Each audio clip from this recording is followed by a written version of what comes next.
안녕하세요. 돈공부 이동성입니다. 오늘 해볼 돈공부는 워렌 버핏의 마찰 비용에 대해서 한번 이야기해 보겠습니다. 우리가 버핏 하면 그레이엄 철학을, 투자 철학을 배운 사람으로 알고 있고, 안전 마진이라든지 미스터 마켓 개념을 우리가 잘 알고 있지 않습니까? 하지만 그 마찰 비용이라는 개념은 아마 좀 생소하실 거예요. 들어본 적이 없으실 텐데요. 마찰 비용은 워렌 버핏 바이블이라는 책에서 초반부에 나오는 개념입니다.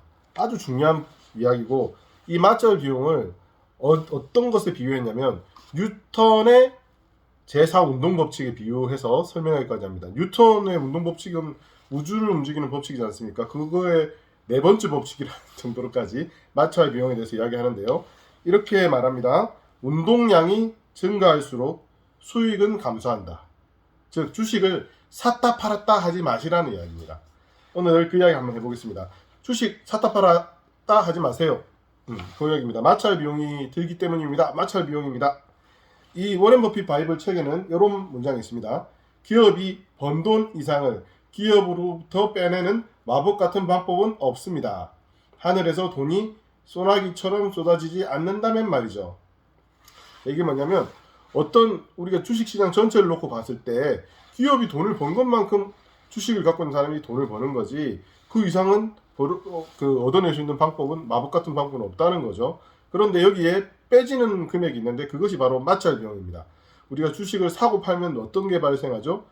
예, 수수료가 발생합니다. 그리고 이익이 생기면 이익에 대해서 세금을 내야 됩니다. 이 수수료와 세금이 마찰 비용인데 이것이 긴 세월을 두고 복리로 보면은 어마어마하다는 거죠. 사고 팔지 않으면 수수료도 들지 않고 마찰 비용도 들지 않기 때문에 우리가 가장 큰 이득을 볼 수 있습니다. 심지어 그 마찰 비용이 복리로 쭉 투자 수익에 누적되어 가니까요. 그래서 증권사들은 교묘하게도 워렌 버핏을 이야기할 때 마찰 비용은 빼고 설명합니다. 안전 마진이라든지 미스터 마켓을 이야기하는 것은 뭐냐면 미스터 마켓이 조울증 환자니까 기분 나쁠 때 우울증 빠져서 주식을 산 다음에 기분 좋을 때 팔아라. 샀다 팔았다니까 수수료 수익이 생기겠죠. 그리고 안전마진이 좋은 회사를 사라. 사면은 또 수수료 생기겠죠. 그러니까 샀다 팔았다를 할 수 있는 그 이론들은 소개를 많이 해주는데 마찰 비용에 대해서는 이야기를 안 합니다. 샀다 팔았다 하지 않고 오래 가지고 있는 것이 돈 버는 방법입니다. 제일 중요한 그 돈 공부에서 첫 번째로 이 방석 깔고 앉아 있어야 되는 겁니다. 그건 수수료랑 세금 때문에 그렇습니다.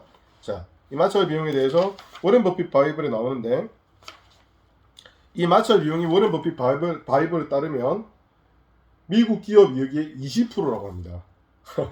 예, 이건 점점 늘어나고 있습니다. 그래서 운동량이 증가할수록 수익은 감소한다는 이 워렌 버핏 바이블의 마찰 비용 개념에 의하면 우리의 수익은 점점 감소하고 있다고 봐야겠죠. 자, 또 다른 책 제가 하나 소개해 드리겠습니다. 100배 주식이라는 책입니다. 100배 주식. 보이시죠? 100배 주식. 100배가 우리가 수익이 나는 그런 주식들은 어디서 오냐면 샀다 팔았다 하지 않고 오래 갖고 있으면 그래야지 100배를 먹을 수 있다는 겁니다.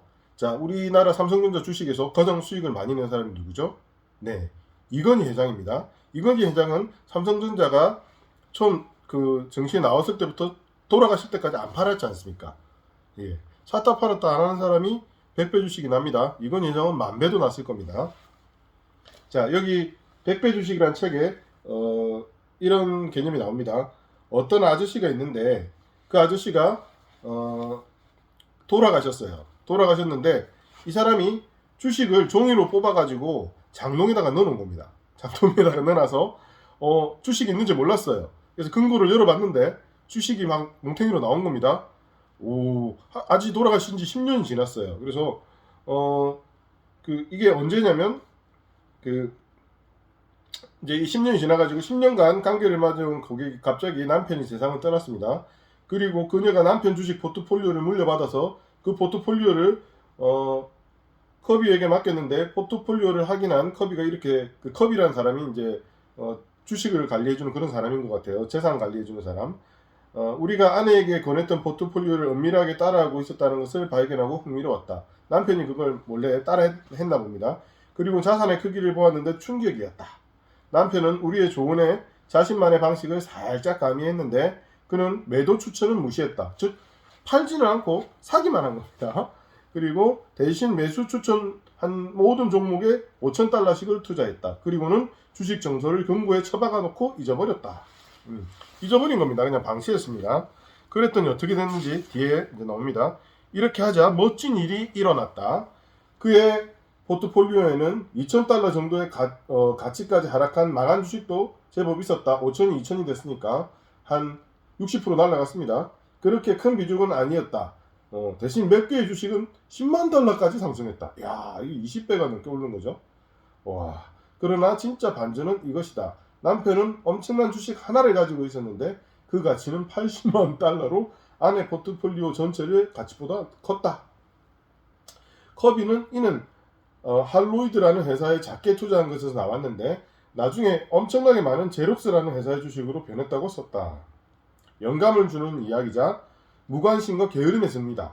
이 사례는 커피캔 포트폴리오는 뭐냐면 옛날에 서부 개척 시대 때 중요한 물건을 커피캔에다 넣어놓고 침대 밑에다 방치했다고 하는데요. 그것처럼 주식을 그냥 통에다 넣어놓고 방치한다는 뜻으로 커피캔 포트폴리오라고 하는 겁니다.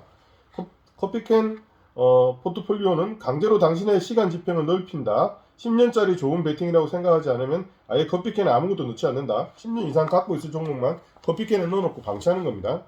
예. 자, 이렇게 했더니 100배를 먹어버린 겁니다. 자, 그리고 이건 모이시 이름인데 아줌마는 팔았는데 이거를 방치 안 하고 지금까지 들고 있었다면 141배 이상 또 더 벌었다고 합니다. 거기서. 네. 이건 1950년대 이야기니까요.